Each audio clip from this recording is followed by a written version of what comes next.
Bismillahirrahmanirrahim. Assalamualaikum warahmatullahi wabarakatuh. Saya Prihandoko dari Universitas Gunadarma. Senang bertemu kembali dengan Anda sekalian. Hari ini saya akan sharing dengan saudara-saudara sekalian sebuah materi kuliah data mining. Ini di bagian awal yang saya sebut sebagai pengantar data mining. Seperti biasa, sebelum perkuliahan dimulai, ada beberapa kata kunci yang akan saya highlight, dan ini saya harapkan menjadi catatan penting bagi Anda, khususnya mahasiswa, agar nanti dalam memahami ini Anda bisa lebih baik dan bisa memahami dan mengerti apa yang dijelaskan. Kata kunci pertama adalah adanya sumber-sumber data yang melimpah pada saat ini.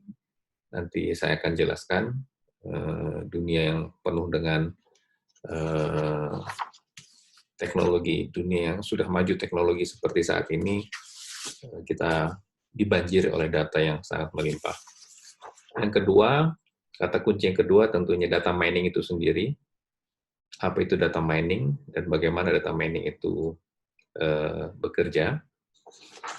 Yang ketiga, kita akan bicara tentang metode-metode dalam data mining, ya, yang biasa digunakan oleh orang dalam melakukan pengolahan data. Yang keempat, salah satu metode data mining yang sangat populer dan sering digunakan baik untuk kepentingan bisnis maupun untuk kepentingan akademik, yaitu clustering. Kita akan bahas sepintas tentang clustering. Terakhir, kita akan bicara sedikit tentang classification. Ini salah satu metode juga yang sangat berkembang dan bahkan sekarang ini sudah sangat maju dan digunakan di berbagai sektor kehidupan kita. Itu beberapa kata kunci yang saya harapkan bisa menjadi catatan buat Anda dan akan kita bahas pada perkuliahan hari ini.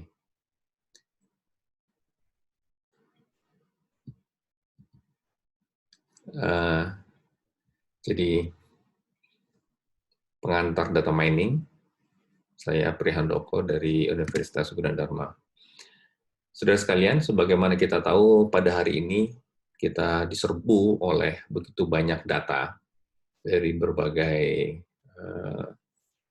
sektor, dari berbagai arah, begitu ya. Banyak perangkat-perangkat yang sekarang kita gunakan, dan semua perangkat itu menghasilkan data. Ya, misalnya perangkat mobile, handphone yang kita gunakan, itu menjadi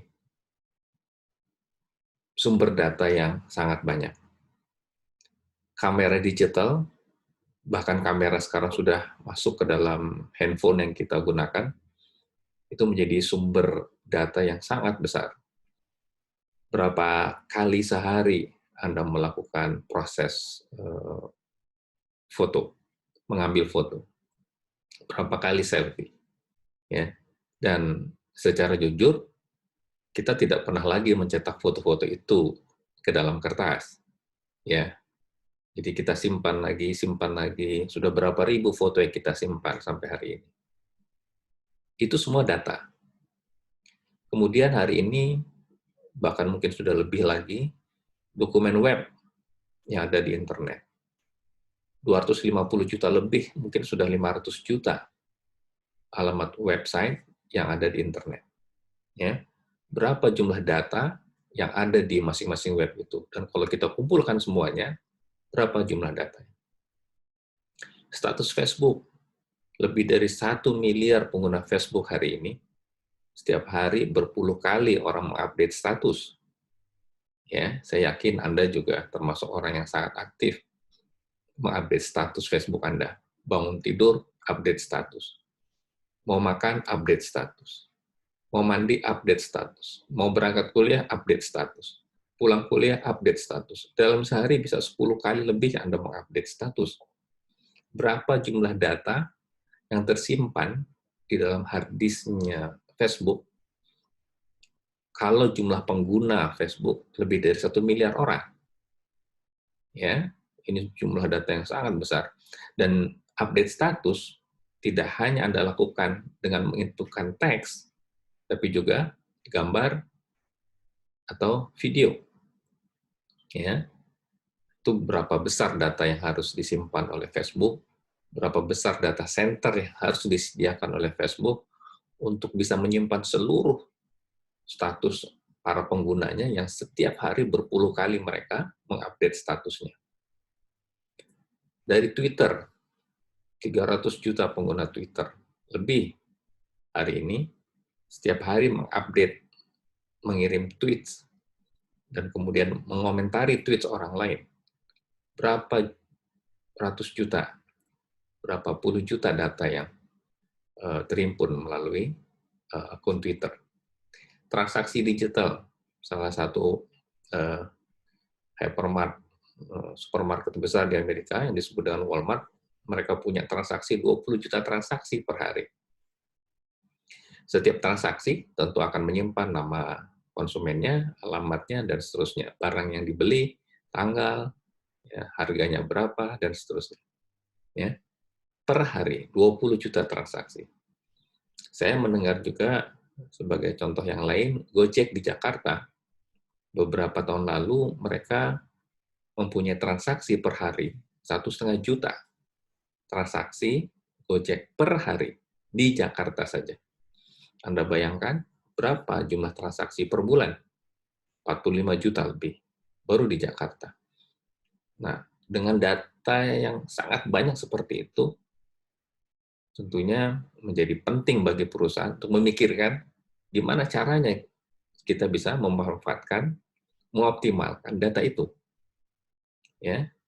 Kemudian dari sensor, Internet of Things, IoT, walaupun ini teknologi baru, tapi sudah mulai banyak digunakan ya untuk melakukan sensor suhu, sensor udara, ya, sensor cuaca maupun sensor-sensor air, listrik dan lain sebagainya yang digunakan oleh orang untuk mendeteksi keberadaan suatu barang atau tingkat level suhu maupun level kadar air dan seterusnya. Ya, query dan browsing, dari 1,5 miliar lebih pengguna Google setiap hari melakukan berpuluh-puluh kali query di dalam Google Search Engine. Anda berapa kali sehari melakukan query? Saya yakin akan banyak sekali. Ya. Nah, semua ini, belum lagi cerita yang lain, mengindikasikan bahwa setiap hari puluhan juta data hadir ke tengah-tengah kita, ada di sekitar kita, dan semua data-data itu sangat berguna dan sangat bermanfaat untuk bisa dioptimalkan atau bisa dimanfaatkan. Di sisi yang lain, harga penyimpanan digital, digital storage, hard disk, dan sebagainya semakin lama semakin murah. Ya, dulu dengan harga 700.000 kita hanya bisa mendapatkan hard disk yang ukurannya mungkin dulu 250 megabytes, kemudian beberapa tahun berikutnya 512 megabytes, kemudian 1 gigabytes, ya, 5 gigabytes, harganya sama 750.000, tapi kapasitas yang disediakan oleh hard disk dengan harga segitu semakin lama semakin besar. Nah, kalau kita lihat fenomena yang ada,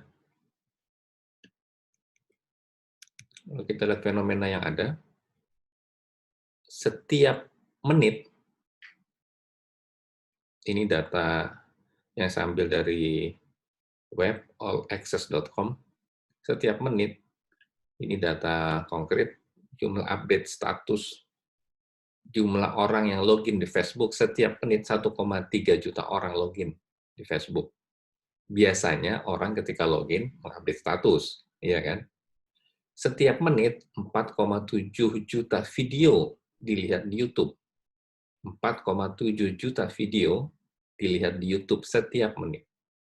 Jadi bayangkan berapa video yang dilihat oleh orang dalam waktu 1 jam, berarti dikali 60, dalam waktu 1 hari, berarti dikali dengan 24 lagi, dalam waktu 1 bulan, dikali lagi dengan 30.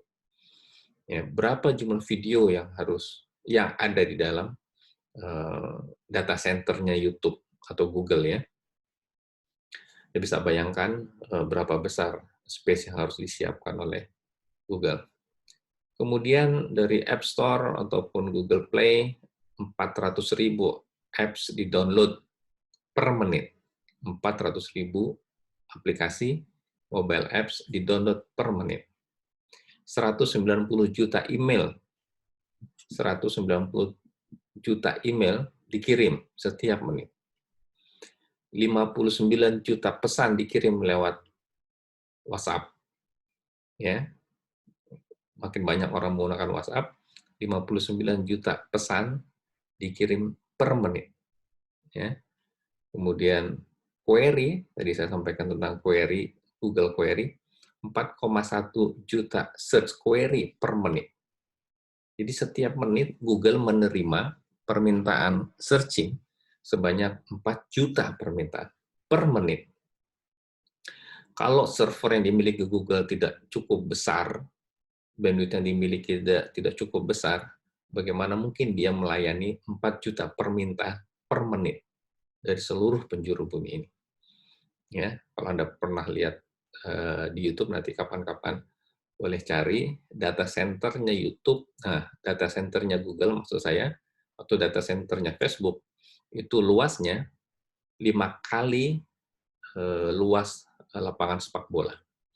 Jadi Anda bayangkan, sekian ribu hard disk mereka harus siapkan, dan setiap hari sekian puluh hard disk itu rusak dan harus diganti, dan sekian puluh atau mungkin sekian ratus hard disk harus ditambahkan setiap hari.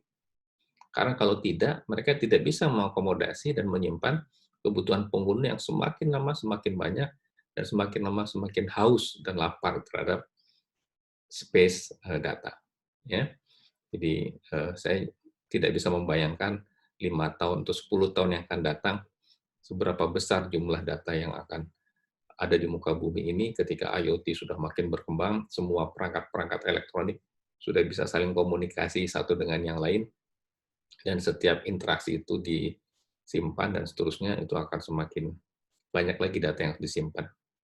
Satu informasi lagi, saya mendapat informasi bahwa di Cina itu mereka sudah memasang atau dalam proses memasang 1 juta kamera CCTV di seluruh daratan Cina.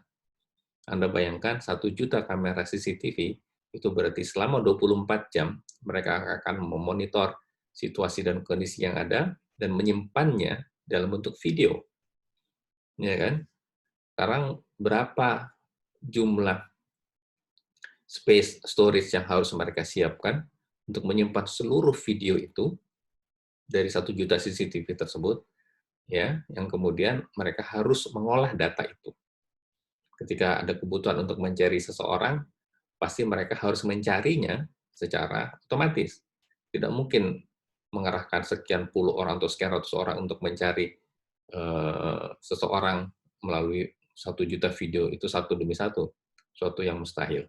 Ya, karena itu perlu ada perangkat, tools, atau sistem yang bisa melakukan hal itu secara otomatis. Nah, hal yang lain selain terkait dengan data-data yang disimpan melalui perangkat-perangkat tadi, dari perangkat ponsel yang kita gunakan hari ini, data yang tersimpan dan tercapture itu data yang saling terintegrasi satu dengan yang lain. Kalau tadi datanya mungkin terpisah-pisah, terpecah-pecah, tapi kalau dari handphone, data yang kita kirimkan melalui interaksi yang kita lakukan dengan smartphone kita, itu data yang saling terhubung satu dengan yang lain. Contoh misalnya, handphone kita saat ini merekam tentang posisi kita, GPS.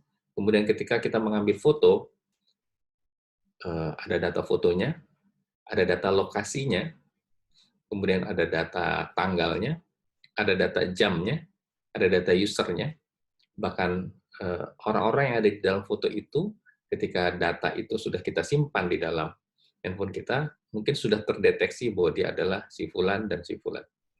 Ya. Ketika kita update status di Facebook, foto yang kita upload itu juga sudah dikenali oleh Facebook sebagai si A atau si B atau si C. Jadi bukan hanya data mentah saja yang terkumpul melalui perilaku kita menggunakan berbagai perangkat tadi, tapi behavior kita, ya, cara kita, pola kita hidup ini akan terekam semuanya melalui perangkat-perangkat elektronik tadi. Amazon sebagai contoh yang lain mengumpulkan semua barang yang kita jelajahi, barang yang ditempatkan di keranjang, ulasan dari pembeli, ya, dan seterusnya.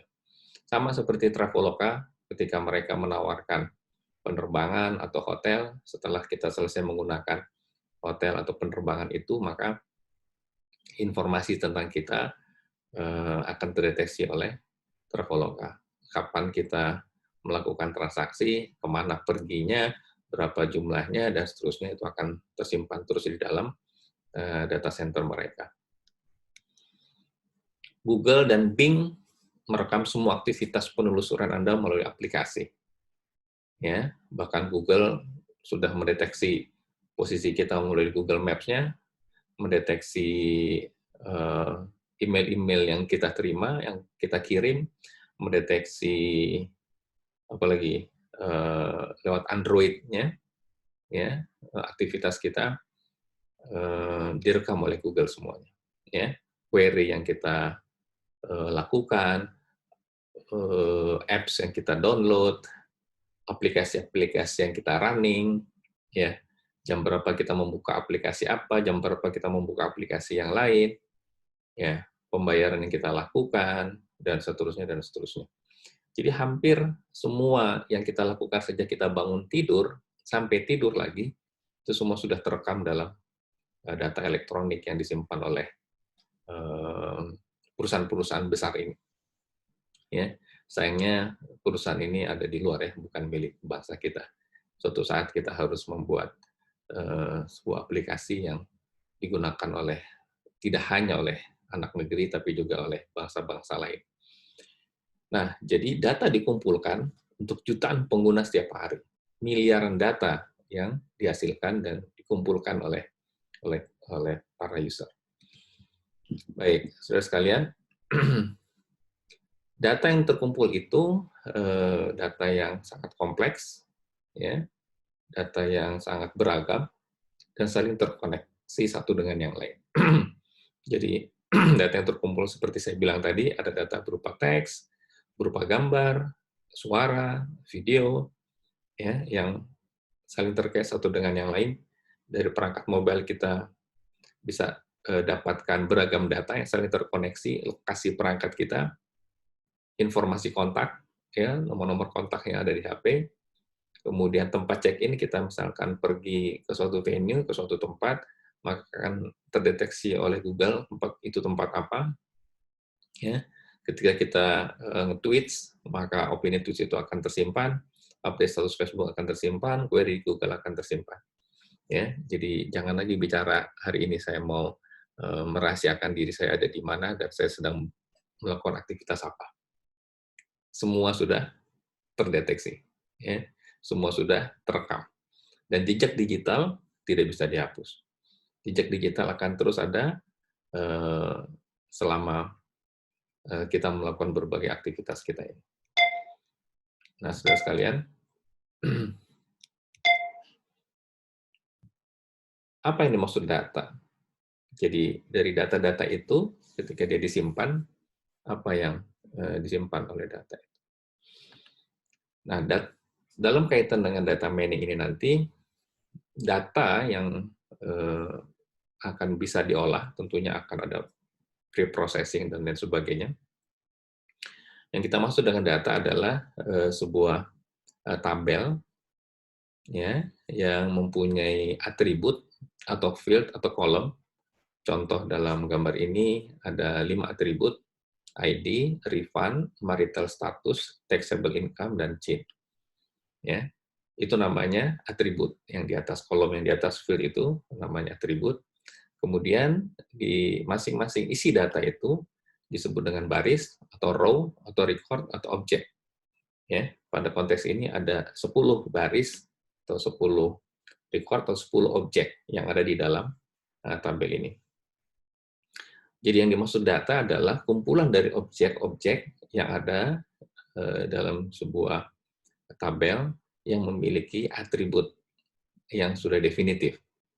Ya, kalau kita bicara ukuran tabel itu kita sedang bicara jumlah objeknya. Jadi kalau disebut oh datanya besar, itu maknanya jumlah objek atau jumlah baris atau jumlah record dari data tersebut besar, banyak. Ya, tadi saya bilang 1,5 juta data transaksi, itu berarti datanya besar. Yang dimaksud dengan besar adalah jumlah data yang tersimpan, ya, jumlah objeknya atau jumlah recordnya. Ada istilah lagi yang disebut dengan dimensi. Dimensi adalah jumlah atribut, jumlah field itu dimensi, jumlah field atau jumlah kolomnya. Ya, nah, ini juga sangat tergantung dari data apa yang kita simpan.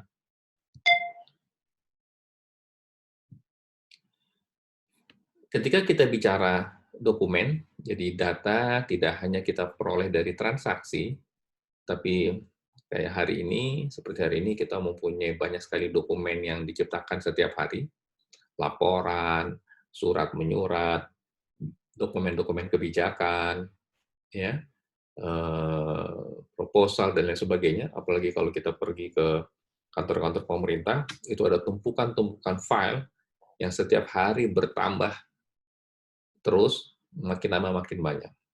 Itu kita sebut sebagai dokumen. Nah, di dalam setiap dokumen itu pasti ada informasi yang kita butuhkan. Seringkali kita punya kesulitan ketika kita membutuhkan, katakan, saya mau mencari dokumen yang terkait dengan masalah pembangunan jembatan ini.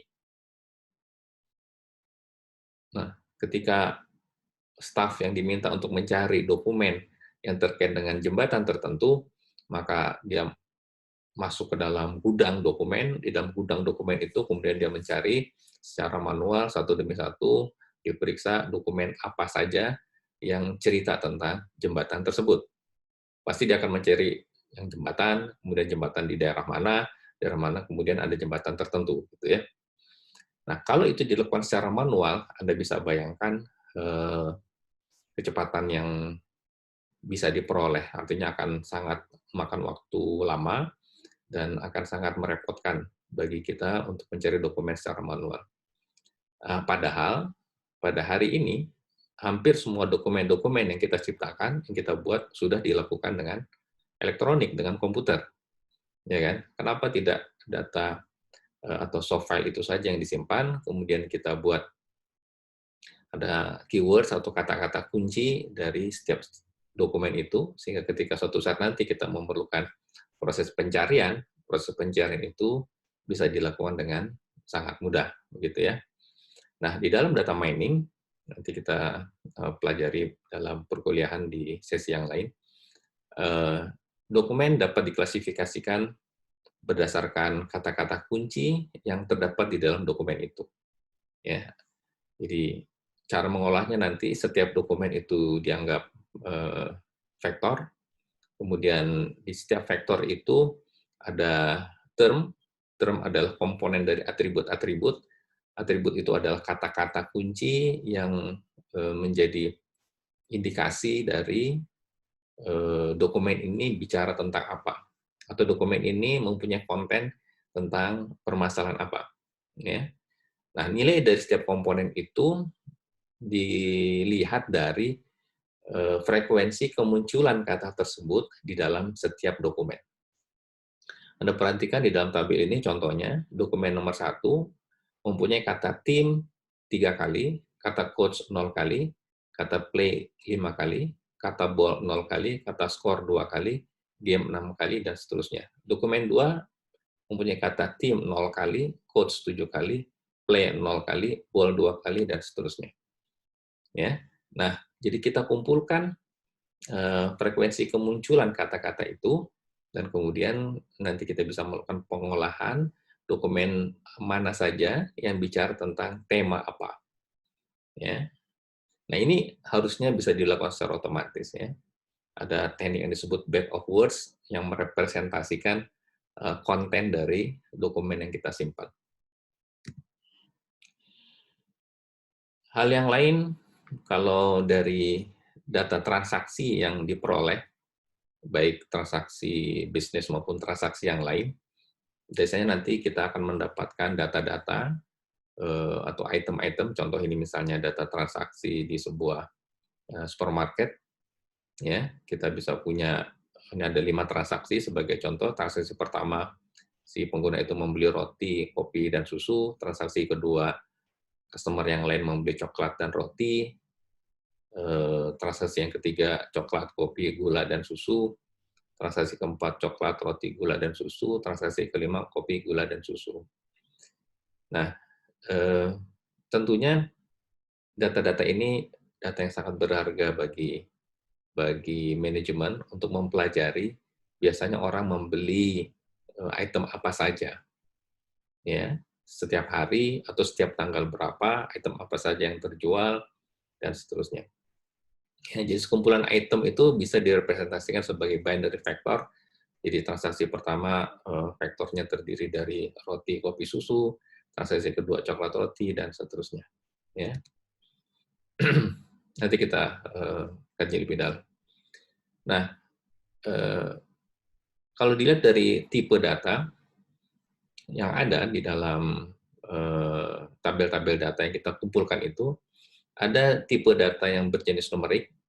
Jadi setiap data yang ada di dalamnya itu angka, dan setiap objek itu bisa kita anggap sebagai titik dalam ruang multidimensi. Jadi kalau ada 2 titik, ya seperti koordinat begitu, 2 dimensi, X dan Y. Karena kita nanti akan perlu melakukan proses pengukuran similaritas antara satu objek dengan objek yang lain berbasis pada nilai yang ada di dalam setiap objek tersebut. Data kategori, setiap objek adalah vektor dari nilai kategori. Nanti kita perdalam masalah ini. Kemudian set data, setiap objek adalah seperangkat nilai dengan atau tanpa jumlah. Jadi kumpulan data itu nanti kita bisa kelompokkan atau kita bisa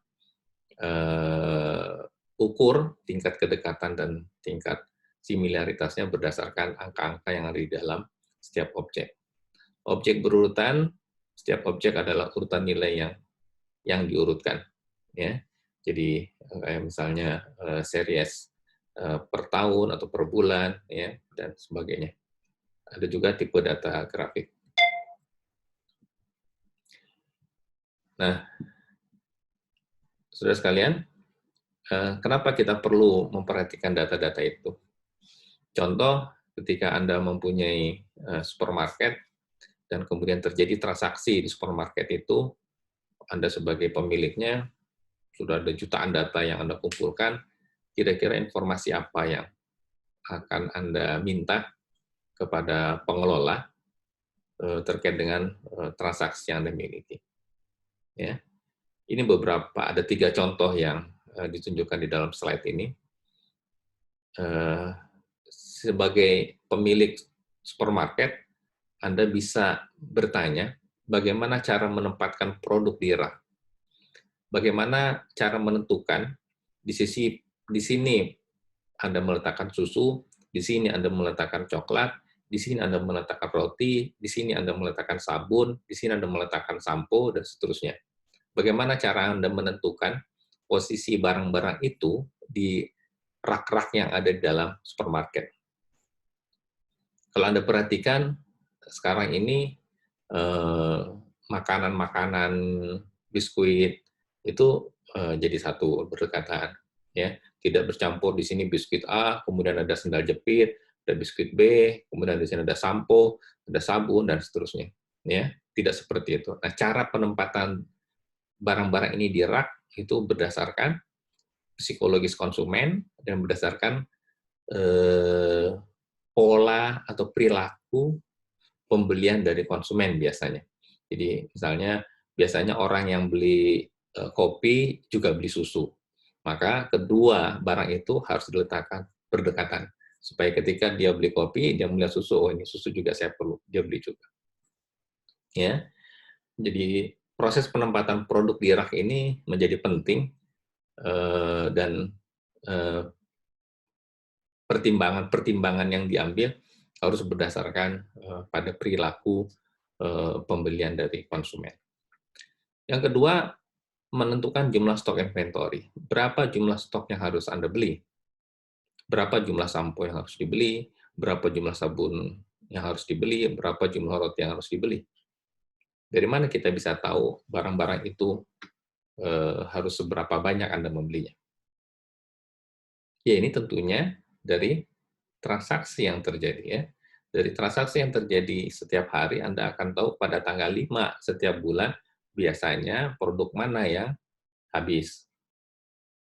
Tanggal 10 setiap bulan, produk mana yang tinggal sedikit. Tanggal 15 setiap bulan, produk mana yang laku dibeli. Dan seterusnya.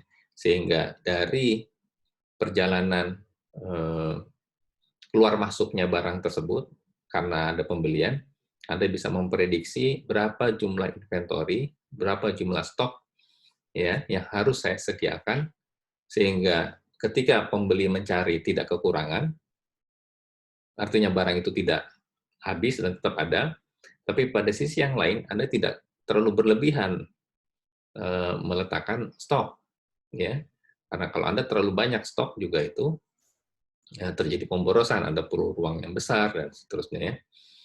Nah, informasi itu akan bisa diperoleh ketika kita mempelajari data-data transaksi yang ada, ya kan? Oke. Yang ketiga, kita bisa mengetahui perilaku pembeli. Seperti saya sampaikan tadi, biasanya orang beli barang ini pada tanggal berapa? Awal-awal bulan biasanya tingkat penjualan meningkat, ya karena baru gajian kan. Tapi menjelang akhir bulan penjualan berkurang. Pada awal bulan barang-barang kebutuhan pokok itu dibeli, tapi barang-barang kebutuhan ketiga, tersier, itu juga laku. Karena orang masih punya uang banyak, maka kebutuhan yang sekunder atau tersier yang tidak terlalu penting, dia akan beli. Tapi di akhir bulan, biasanya yang laku hanyalah barang-barang kebutuhan pokok. Ada perilaku-perilaku konsumen yang kemudian bisa kita simpan dan itu menjadi bahan penting untuk dianalisis dan dijadikan pengambilan keputusan. Itulah sebabnya kalau Anda perhatikan, setiap kali Anda belanja, dia ditanya, punya kartu member? Ya, punya kartu member gitu. Dengan kartu member itu dia akan bisa dapat informasi tempat tinggal kita di mana, kita belanja apa saja, berapa pengeluaran barang, pengeluaran pembelian kita dan seterusnya. Apalagi kalau toko itu mempunyai jaringan cabang di mana-mana pun kita beli, data kita akan menjadi satu dan terdeteksi. Ya. Nah, ini bagi perusahaan menjadi hal yang sangat berharga untuk ditindaklanjuti dalam rangka pengambilan keputusan, ya. Sehingga pengambilan keputusan yang diambil bukan berdasarkan feeling tapi berdasarkan data. Nah, saudara sekalian, dari situlah, dari kebutuhan-kebutuhan itulah maka kemudian muncullah konsep data mining ini. Ya, kita bisa lihat dua sisi tentang mengapa data mining ini menjadi penting dan sangat dibutuhkan hari ini. Dari aspek bisnis atau komersial, hari ini data telah menjadi keunggulan kompetitif utama. Ya, Facebook, Google, Amazon, Microsoft, dan lain sebagainya, mereka bekerja, mereka beroperasi dengan cara memanfaatkan data. Ya, itulah sebabnya ketika Facebook itu muncul, dia menjadikan semuanya free, ya kan? Dia minta data kita, nama, tanggal lahir, ya, dan kemudian kita mengupdate status dengan sukarela, free, dan semua itu ketika sampai pada jumlah penggunanya sekian juta, sekian puluh juta, sekian ratus juta, itu mulailah mereka membisniskan data kita, ya, menjadikan data kita sebagai ladang bisnis mereka. Hal yang sama juga terjadi pada Google dan yang lain. Jadi keunggulan mereka karena mereka mampu mengcapture data, khususnya data konsumen dan data perilaku konsumen, baik perilaku dalam kaitannya dengan bisnis maupun perilaku dalam kaitannya dengan keseharian mereka. Nah, data itu kemudian menjadi sesuatu yang berharga bagi mereka dan mereka manfaatkan untuk mereka menyediakan fasilitas untuk beriklan. Ya kan, Anda yang pernah menggunakan Google AdSense atau Facebook Ads, itu sangat paham bahwa kita bisa pasang iklan di Facebook dengan cara sangat mudah, tinggal klik sana klik sini, dan kita bisa menentukan target kita untuk konsumen yang tinggal di daerah mana, konsumen dengan pendidikan apa, konsumen dengan pekerjaan apa, dan seterusnya. Yang semua data itu dikolek oleh Facebook ketika semua user itu mendaftar untuk memiliki account Facebook. Ya, nah ini yang kemudian dimanfaatkan oleh perusahaan-perusahaan besar ini untuk mereka berbisnis, sehingga mereka kemudian mendapatkan pendapatan dari perusahaan-perusahaan yang beriklan maupun pribadi-pribadi yang beriklan di Facebook. Itu dari aspek bisnis. Dari aspek ilmiah, para ilmuwan juga merasa saat ini adalah kondisi di mana mereka mempunyai data yang sangat besar melalui perangkat-perangkat teknologi yang bisa dimanfaatkan hari ini. Contohnya misalnya data sensor, data astronomi, data jaringan sosial yang ada, data gen dari rumah sakit, ya, dari cuaca, iklim, dan segala macam. Mereka mempunyai data yang sangat besar, dan itu data yang besar itu sangat bermanfaat bagi mereka untuk diteliti dan kemudian mendapatkan pemahaman yang lebih baik tentang fenomena apa yang ada di dunia ini untuk pengembangan ilmu pengetahuan ke depan. Ya, jadi orang kemudian mendapatkan informasi yang lebih akurat berdasarkan data-data dan perkembangan situasi yang ada. Nah,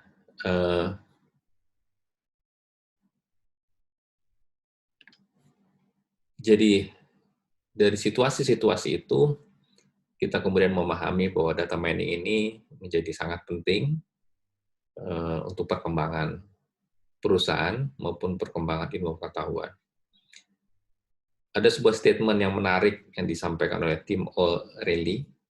The success of companies like Google, Facebook, Amazon, and Netflix, not to mention Wall Street firms and industries, from manufacturing and retail to healthcare, is increasingly driven by better tools for extracting meaning from very large quantities of data. Jadi kesuksesan perusahaan-perusahaan Google, Facebook, Amazon, Netflix, dan perusahaan-perusahaan lain yang terdaftar di Wall Street ini nama bursa efek mereka, dari industri manufaktur, kesehatan, dan sebagainya, kesuksesan mereka secara bertahap dan secara berkembang terus-menerus dikendalikan oleh perangkat-perangkat yang lebih baik untuk mengekstrak makna dari data yang sangat besar yang mereka miliki. Artinya kesuksesan mereka diperoleh dari apa yang mereka lakukan terhadap data yang mereka miliki, gitu ya.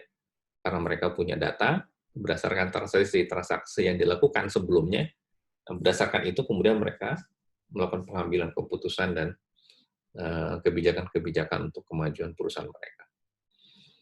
Jadi orang yang melakukan itu disebut dengan data scientist, is now the hottest job title in Silicon Valley. Saat ini data scientist menjadi profesi yang sangat menarik dan sangat challenging, sangat dicari. Ya, bahkan dalam sebuah majalah disebut data scientist the sexiest job of the 21st century. Ya, job yang paling seksi, yang paling dicari orang ya di abad ke-21 ini. Iya kan? Ya karena tadi jumlah data yang sedemikian banyak, jutaan, miliaran data yang harus diolah dan perlu orang spesialis yang memahami bagaimana cara mengolah data dengan perangkat apa untuk menjadi apa. Ya. Nah, data mining bermain di situ. Ya. Kemampuan untuk memining data, mengolah data, menggali data agar supaya data itu bermanfaat dan punya makna bagi perusahaan. Nah, jadi secara definisi data mining ini adalah proses analisis dari sekumpulan data pengamatan untuk menemukan hubungan yang tidak terduga. Jadi kita akan selalu berpikir bahwa data ini pasti ada kaitannya dengan data yang itu. Data ini pasti ada kaitannya dengan data yang sebelah sana. Ya, yang barangkali belum terpikir atau tidak terpikir oleh manusia sebelum dia mendapatkan data itu. Ya. Jadi Anda bayangkan ketika seseorang itu diberikan data yang jumlahnya jutaan, pasti dia tidak bisa mempelajari, melihat data itu satu persatu. Pasti dia harus menggunakan tools untuk memproses itu dan menemukan keterhubungan antara sekumpulan data dengan sekumpulan data yang lain. Dan kemudian meringkas data dalam cara-cara yang baru, dengan teknik-teknik baru, yang terus berkembang teknik-teknik dan algoritmanya, yang dapat dimengerti dan berguna bagi analis data. Ya, definisi yang lain, data mining adalah penemuan model untuk data.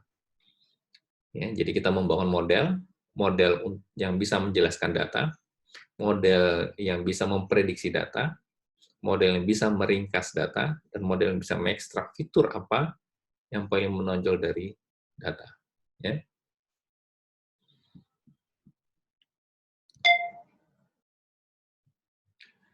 Nah, saudara sekalian, kalau kita bicara metode apa yang ada di dalam data mining, secara sepintas kita akan membahas 5 metode ini. Yang pertama, frequent item sets and association rules extraction. Yang kedua, clustering. Yang ketiga, classification, ranking, dan exploratory analysis. Secara singkat, saya akan menyampaikan ini satu persatu. Detailnya nanti dalam perkuliahan yang lebih lengkap ya. Frequent item set and association rules bermakna kalau kita punya data set, ya, ada data-data yang berkumpul secara bersamaan. Ya, kalau transaksi ada item-item yang dibeli secara bersamaan.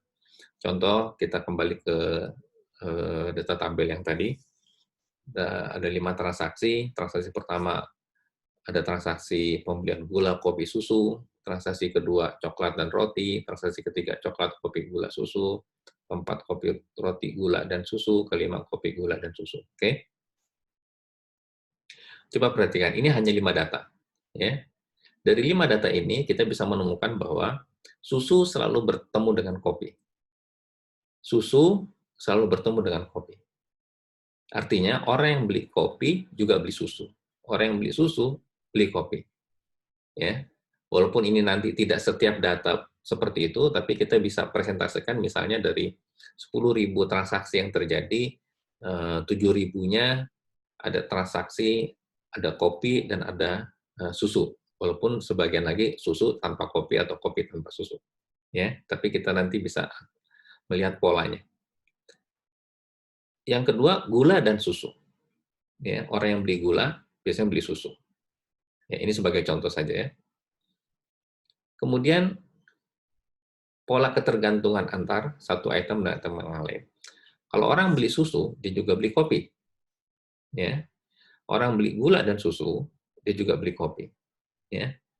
Nah, kalau datanya cuma 5, kita bisa melihat secara mudah. Tapi kalau kita punya data 10.000, kita punya data 100.000, atau kita punya data 1 juta, bagaimana kita mengaitkan antara satu data dengan data yang lain?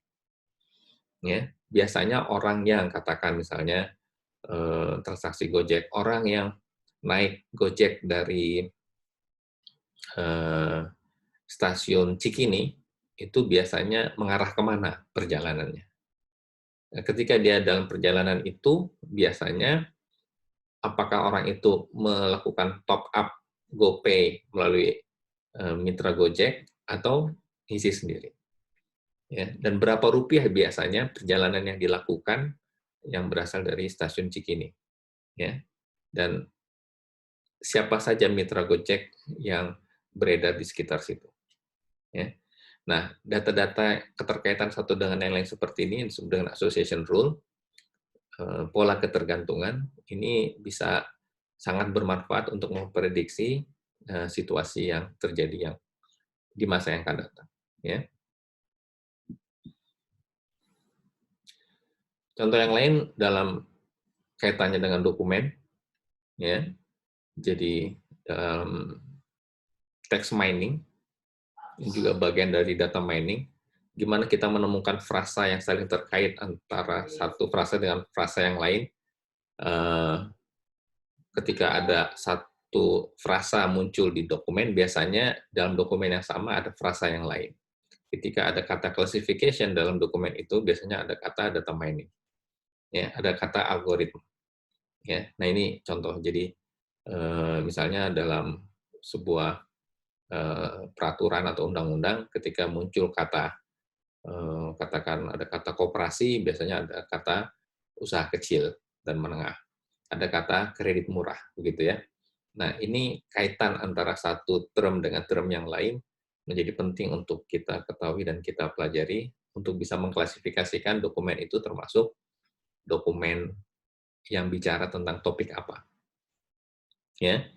Jadi yang muncul nanti kemudian adalah recommendation system, pengguna yang membeli barang ini sering membeli barang ini juga.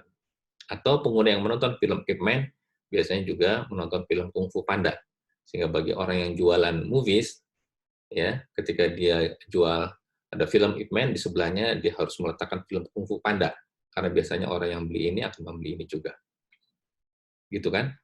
Ya, seperti Anda kalau perhatikan di Google App Store itu, ya, ketika Anda mendownload satu apps, si Google akan memberikan opsi biasanya orang yang mendownload aplikasi ini, dia akan mendownload aplikasi ini dan ini dan ini juga. Gitu kan? Dari mana mereka tahu bahwa aplikasi yang di-download orang yang mendownload aplikasi ini adalah aplikasi yang ini dan ini dan ini, begitu ya. Itu semua bisa dideteksi dengan menggunakan teknik-teknik data mining. Yang kedua, clustering. Clustering ini adalah teknik atau metode bagaimana cara kita mengumpulkan data-data yang memiliki kesamaan. Ya, kesamaan dalam hal objek. Jadi objek-objek yang mempunyai atribut, setiap objek itu punya atribut, dan ada nilai dari atribut itu, kita ukur tingkat kesamaannya dengan objek-objek yang lain, atau data-data yang lain. Objek yang memiliki tingkat kedekatan atau similaritas yang tinggi, kita kumpulkan ke dalam satu klaster yang sama. Sedangkan objek-objek yang mempunyai tingkat kedekatan atau similaritas yang jauh, kita kumpulkan ya dalam satu klaster, tapi klaster yang berbeda. Gitu ya. Jadi titik data dalam satu klaster memiliki similaritas yang tinggi, tapi titik data yang terdapat pada klaster yang berbeda, similaritasnya atau kesamaannya rendah. Ya. Secara visual kita bisa melihat visualisasinya seperti ini. Ya. Jadi di dalam satu klaster yang sama, jaraknya itu berdekatan. Ya, yang merah dengan yang merah berdekatan, biru dengan biru, coklat dengan coklat, tapi jarak antara titik yang berbeda klaster itu berjauhan. Ya. Jadi mengklaster atau clustering itu adalah proses bagaimana kita mengumpulkan objek-objek atau data-data yang mempunyai tingkat kesamaan yang tinggi ke dalam satu kelompok yang sama. Ya. Contoh nanti misalkan dalam penerapannya transaksi, kembali lagi transaksi ojek online ya di Jakarta misalnya, kita nanti akan mengelompokkan kelompok mitra mitra Gojek yang tingkat pendapatannya per hari bisa di atas 500.000, atau yang lain yang tingkat pendapatannya di bawah 500.000, dia ada di area mana saja, ya, dan setiap transaksinya berapa rupiah yang dia peroleh, ya. Nah, kita bisa mengelompokkan berdasarkan atribut-atribut tadi, ya. Tergantung nanti kebutuhan kita seperti apa.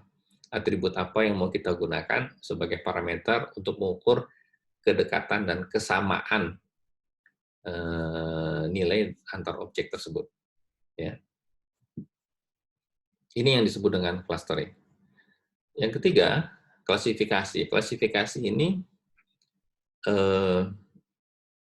metode yang digunakan untuk menentukan kelas dari sebuah data, ya. Jadi klasifikasi ini dibangun karena kita mempunyai sekumpulan data, kemudian setiap data itu ada atributnya pasti, dan setiap data mempunyai kelas tertentu, ya. Nah, kita harus mempunyai data transaksi lebih dulu. Contoh misalnya kasus Gojek tadi, kita bisa mengklasifikasikan Gojek itu berdasarkan tingkat respon dari pengguna. Kan setiap kali selesai, saya termasuk pengguna ojek online, setiap kali selesai menggunakan jasa ojek online, kita disuruh memberikan nilai 5 bintang, 4 bintang, 3 bintang, atau 2 bintang, atau berapa. Nah, nanti si perusahaan Gojek akan punya data orang-orang yang memberikan bintang 5 itu karakteristiknya seperti apa. Orang yang memberikan bintang 4 karakteristiknya seperti apa. Yang dimaksud karakteristik adalah biasanya orang itu yang memberikan bintang 5, dia bepergian pada jarak berapa kilometer, harganya berapa, kemudian profil dari usernya seperti apa, dan seterusnya. Ya, sehingga kita bisa mengklasifikasikan orang-orang yang memberikan bintang 5 ini karakteristik orangnya atau profil orangnya seperti ini. Yang memberikan bintang 4 biasanya profil orangnya seperti ini, dan seterusnya. Sehingga nanti ke depan kita bisa tahu bahwa oh, biasanya kalau orang ini, si A ini, dia akan ngasih 5. Oh, dia akan ngasih 4. Berdasarkan model yang kita bangun sebelumnya, kita nanti akan bisa memprediksi berapa bintang yang akan dipilih oleh dia. Nah, untuk melakukan itu, kita perlu membangun model dulu. Ya, jadi untuk proses klasifikasi, data yang ada kita bagi dua. Ada data training untuk men-training data dan membangun model. Ya. Nah, dari model itu kemudian kita lakukan pengujian terhadap data test. Jadi selain data training, kita perlu data test yang akan digunakan untuk menentukan keakuratan model. Oke, jadi data itu akan dibagi dua, data train dan data test. Data train digunakan untuk membangun model, dan data test digunakan untuk memvalidasi keakuratan model yang kita bangun.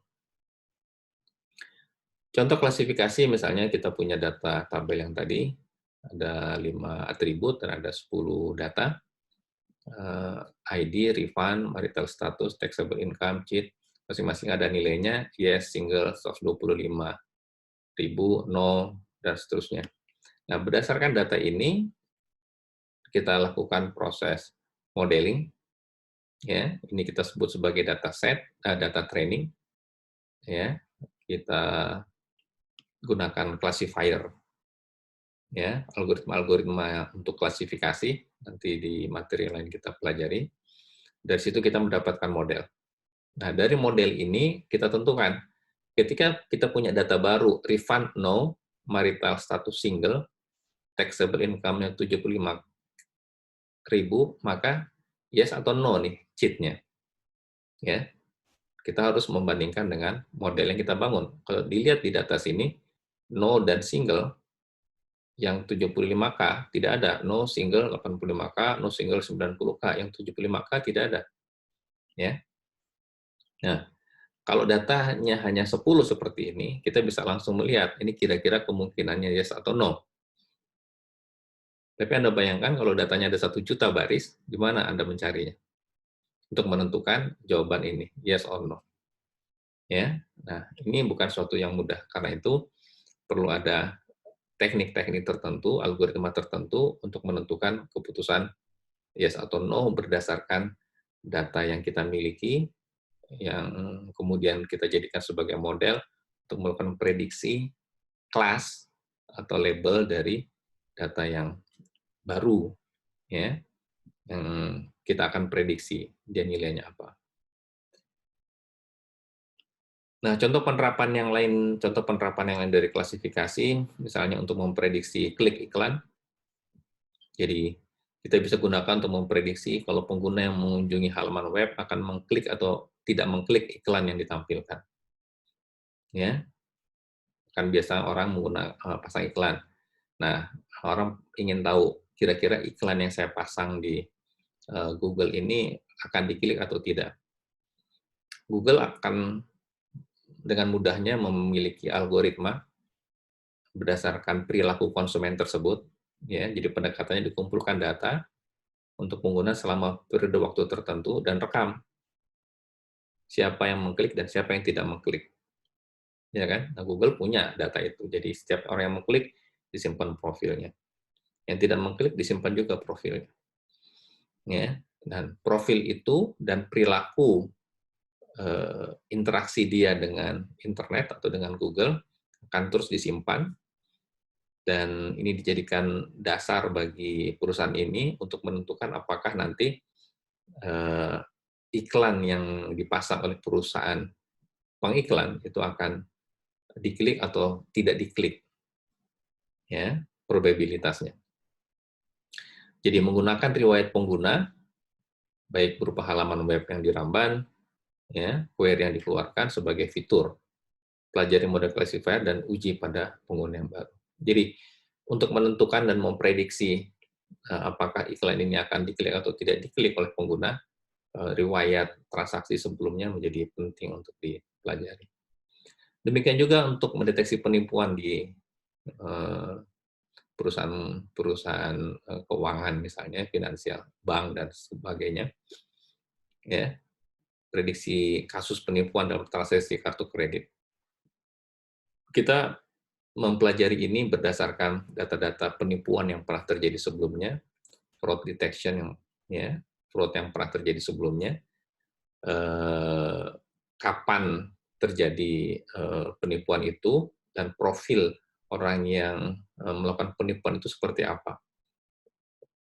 Perilaku belanjanya bagaimana, apa yang dia beli, seberapa sering dia membayar tepat waktu, dan segala macamnya. Jadi pengguna kartu kredit itu kan perilaku belanjanya terdeteksi ya dan tersimpan. Nah, perilaku itu akan memunculkan keputusan apakah dia penipu atau bukan penipu berdasarkan riwayat yang pernah terjadi sebelumnya. Ya. Yang berikutnya, metode dalam data mining ini disebut dengan link analysis ranking. Jadi ini kaitannya dengan melakukan perankingan dari halaman web yang saling terhubung satu dengan yang lain, ya, berdasarkan tingkat otoritas dari halaman web tersebut. Tingkat otoritas adalah seberapa banyak halaman web lain merefer kepada halaman web tersebut. Semakin banyak halaman web yang merefer atau merujuk pada halaman web tersebut, semakin tinggi rankingnya. Ya. Nah, kita bisa membaca keterkaitan antara satu halaman web dengan halaman web yang lain berdasarkan link yang terjadi antara dua halaman web ini, dan juga berdasarkan jumlah link yang terjadi antara halaman web ini dengan halaman-halaman web yang lainnya. Ya. Yang terakhir, exploratory analysis atau analisis eksploratory. Ini untuk menggambarkan, menganalisis, mengeksplorasi fenomena fisik, ya, dan menentukan seperti apa perilaku dari pengguna berdasarkan apa yang mereka lakukan. Jadi di sini kita memahami data sebagai fenomena fisik dan menggambarkannya dengan metrik sederhana. Misalnya, seberapa sering orang mengulangi query yang sama. Setiap berapa hari sekali rata-rata orang melakukan query yang sama.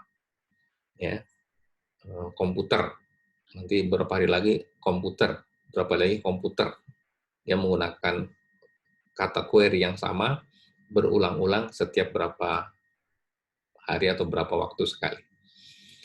Apakah teman di Facebook juga teman di Twitter? Jadi kita mengeksplorasi eh, keterkaitan antara objek yang sama pada sumber data yang berbeda. Ya, nah ini sangat challenging karena saat ini hampir posisi kita, ya keberadaan kita, interaksi yang kita lakukan bisa terdeteksi. Seseorang yang punya rekening bank, kemudian dia belanja di sebuah toko menggunakan kartu kreditnya, kemudian dia pergi ke suatu tempat, belanja lagi di situ, ya, atau dia membeli sesuatu, itu semua saling terkait. Jadi kalau mau sebetulnya kayak perusahaan pajak itu, dinas pajak, institusi pajak ya, itu bisa mendeteksi semua itu untuk mengukur sebetulnya orang ini punya kemampuan berapa, pendapatan berapa, dan berapa seharusnya dia membayar pajak setiap bulan atau setiap tahunnya. Dengan cara mengaitkan antara transaksi atau posisi yang dimiliki orang itu di berbagai tempat yang berbeda-beda. Jadi tantangannya adalah bagaimana kita bisa menemukan metrik yang tepat dan mengajukan pertanyaan yang tepat. Ya, apa yang kita butuhkan, apa yang kita cari, dan kemudian bagaimana cara mencari itu dan di mana kita bisa mendapatkan informasi itu. Ya. Dan dari situ nanti kita bisa membangun model atas fenomena yang kita amati, dan itu menjadi sebuah model baru yang bisa kita ajukan untuk menjadi cara bagaimana kita menentukan atau memprediksi terjadinya suatu kejadian pada domain tertentu. Ya. Nah, itu teknik-teknik yang ada di dalam data mining, ya saudara sekalian. Dan dalam perkembangannya, data mining ini banyak mendapatkan ide dan pengembangan-pengembangan dari ilmu lain seperti statistik, artificial intelligence, machine learning, pattern recognition, ya pengenalan pola, database dan sebagainya. Jadi antara disiplin ilmu yang berbeda-beda ini saling menguatkan satu dengan yang lain, sehingga data mining ini sangat sesuai untuk digunakan dalam berbagai kondisi data. Data yang kacau maksudnya ini ada data yang di antara data itu ada yang benar, valid, ada yang tidak benar. Misalnya cara menulis tanggal ada yang salah, bulan, tanggal, bulan, tahun, ada yang bulan, tahun, tanggal, atau ada data kosong, ya, atau data-data yang tidak diisi, dan segala macam. Itu data mining mempunyai mekanisme untuk menyelesaikan sifat data yang seperti ini. Termasuk juga data mining bisa menghandle data yang mempunyai dimensi data yang tinggi, misalnya ada 1000 kolom atau 1000 atribut, ya, atau berapa ribu atribut, begitu ya. Tidak hanya ukuran dan banyaknya objek, tapi juga banyaknya atribut. Juga untuk data yang heterogen dan distribusi di berbagai tempat, berbeda-beda datanya, nanti data mining akan bisa melakukan analisis dan mengkoneksikan satu data dengan data yang lain. Dan tentunya untuk data yang besar juga, data mining ini menjadi metode yang tepat untuk melakukan proses pengolahan data. Jadi, saudara sekalian, data mining ini bisa mempertemukan beberapa ilmu lain, database teknologi, statistik, machine learning, data mining, pattern recognition, algorithm, distributed computing, visualization. Jadi semua ini menjadi ilmu-ilmu